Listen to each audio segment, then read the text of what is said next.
Hello everyone, আসসালামু আলাইকুম। Faris family blog YouTube channel থেকে আমি ফারিয়া সবাইকে পবিত্র মাহে রমজানের অনেক অনেক শুভেচ্ছা জানিয়ে আজকে ব্লগটি শুরু করছি। কাছে এবং দূরে যে যেখান থেকে আমার ব্লগ ভিডিওটি দেখা শুরু করেছেন, আশা করি সবাই আল্লাহর রহমতে ভালো আছেন, পরিবার পরিজন নিয়ে নিরাপদে আছেন এবং সুস্থ আছেন। আলহামদুলিল্লাহ, আমি আমার পরিবার পরিজন নিয়ে ছানাপোনা নিয়ে ভালো আছি।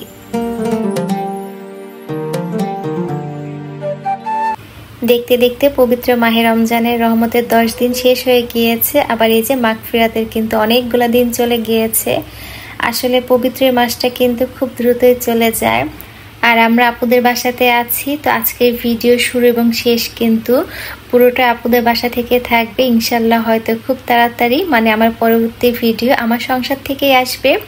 আলহামদুলিল্লাহ, আপু অনেকটা সুস্থ হয়ে বাসায় ফিরে আসবে। তো সকাল থেকে কিন্তু আমার হেল্পিং হ্যান্ড এই যে ছোট ছোট যারা আছে, আমার ভাগ্নি প্লাস হচ্ছে আমার আফসি, এই দুজনকে নিয়ে কিন্তু সংসারের অনেক কাজ করেছি।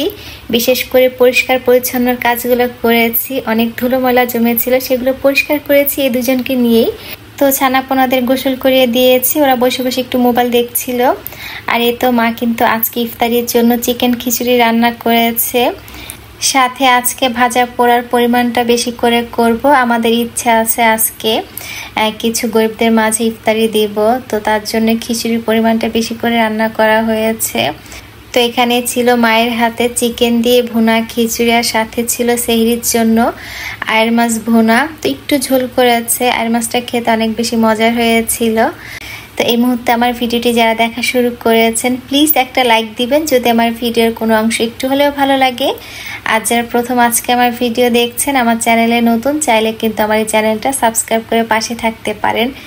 সকল মুসলমানদের কিন্তু সবচেয়ে পছন্দের মাস হলো এই পবিত্র মাহে রমজান। আর এই পবিত্র মাসটি কিন্তু খুব দ্রুত কেটে যায়। দেখতে দেখতে কিন্তু অনেকগুলা দিন চলে গিয়েছে, রহমত চলে গিয়েছে মাগফিরাতের প্রায় শেষের দিকে। তা আমরা তো অনেক দিন হলো বাসা থেকে বের হয়েছি, নিজের সংসারে যে কবে ফিরবো সেই আশাতে কিন্তু অনেকগুলা দিন চলে গিয়েছে। সেই 24শে ফেব্রুয়ারি বাসা থেকে বের হয়েছিলাম শাশুড়িকে বিদায় দিয়ে আপুদের বাসায় এসেছি। এইখানে কিন্তু রহমতের 10 দিন মাগফিরাতে বেশ কয়েকটা দিন পার করছি। আলহামদুলিল্লাহ বাবা মায়ের সাথে আছি, তবে আপু যেহেতু অসুস্থ, তারপরে বলবো আলহামদুলিল্লাহ ভালো আছি পরিবার পরিজন নিয়ে। মেয়েদের জীবনটা একটু অদ্ভুত, সব কিছু মেনে নিতে হয় বা মানিয়ে নিতে হয়। আলহামদুলিল্লাহ আমার বিয়ে হয়েছে 9 বছর, তো 9 বছরে কিন্তু কখনোই বাবা মায়ের সাথে রোজার মধ্যে থাকতে পারিনি বা থাকা হয় নাই, যাই হোক। তো এবার আলহামদুলিল্লাহ পেরেছিলাম, মানে আব্বা মা যেহেতু ঢাকাতেই ছিল আপুদের বাসায়। তো তারপরও দেখা গিয়েছে কিন্তু একসাথে বসে মানে ইফতার খুব কমই করা হয়েছে, 2-1 দিন পড়েছিল। দেখা গিয়েছে আব্বা আম্মা দুজনে ছিল। অনেক সময় দেখা গিয়েছে মানে বেশিরভাগ দিনই দেখা গিয়েছে আব্বা বাসায় আছেন, মা হসপিটালে, আবার মা বাসায় আছেন, আব্বা ছিল না।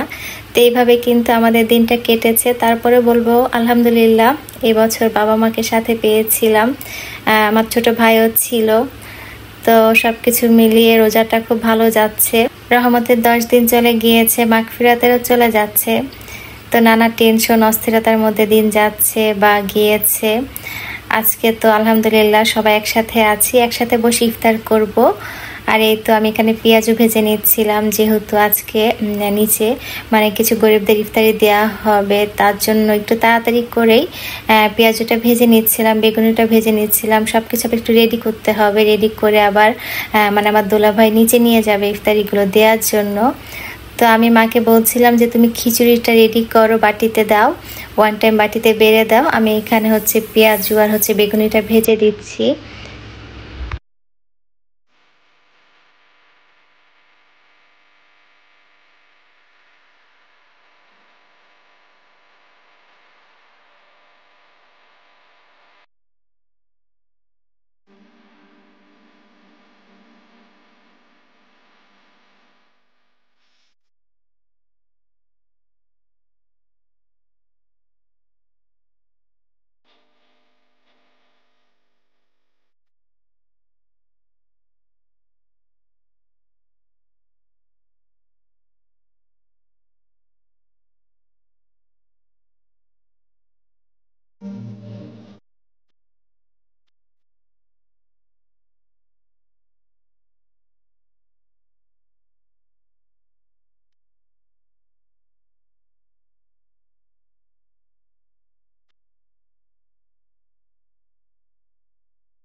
আলহামদুলিল্লাহ ছোট পরিসরে হলেও খিচুড়ি, পেঁয়াজ ও বেগুনি আর খেজুর দিয়েছি, দিয়ে বাটি রেডি করে আপু ননাসের মেয়েকে দিয়ে নিচে পাঠানো হয়েছে।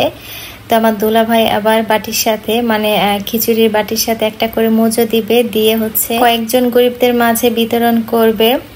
তো আলহামদুলিল্লাহ আমরা আমাদের জায়গা থেকে চেষ্টা করেছি, যদিও আমার ইচ্ছা আছে বাসায় গিয়ে ইনশাল্লাহ আমিও হয়তো কয়েকজনকে খাওয়াবো আমার সামর্থ্য অনুযায়ী। আমি জানি আমার ভিডিও যারা দেখছেন আমরা সবাই কম বেশি সামর্থ্যবান, তো আমাদের সবারই উচিত অন্তত একজন ব্যক্তিকে যেন আমরা প্রতিদিন ইফতার করাতে পারি, কারণ আমরা সবাই কম বেশি জানি পবিত্র মাসে কিন্তু একটা ভালো কাজের জন্য 70,000 গুণ বেশি সওয়াব পাওয়া যায়। তো আসুন আমরা সবাই প্রতিদিন একজন ব্যক্তিকে হলেও রোজার মাসে ইফতারি করাই, এতে করে কিন্তু নিজেদেরই লাভ আছে।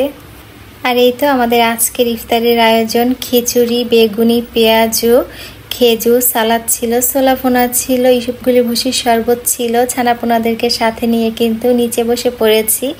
আমার কাছে সত্যি মনে হয় নিচে বসে একসাথে ইফতারি করার শান্তি আলাদা, অনেক বেশি শান্তি লাগে।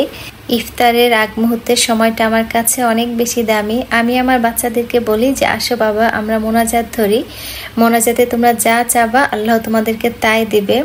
আমি সবসময় দোয়া করি যে আল্লাহ যাদের বাবা মা দুনিয়াতে বেঁচে আছেন আগামী রমজান পর্যন্ত যেন আমরা সবাই বলতে পারি আলহামদুলিল্লাহ আমাদের আব্বা মা বেঁচে আছেন, আগামী রমজানের জন্য আমরা একসাথে বাবা মাকে সাথে নিয়ে ইফতারি করতে পারি বা বলতে পারি আলহামদুলিল্লাহ আমাদের আব্বা মা বেঁচে আছেন, সুস্থ আছেন। আর এই তো ইফতারির পরে নামাজ পড়ে নিজের জন্য একটু কফি বানিয়ে নিচ্ছিলাম। চুলাতে বানানোর আর সময় নাই, কারণ আমার কাছে মনে হয় ইফতারির পরে আমাকে কেউ এক মগ কফি বা চা দিলে আমি অনেক বেশি খুশি।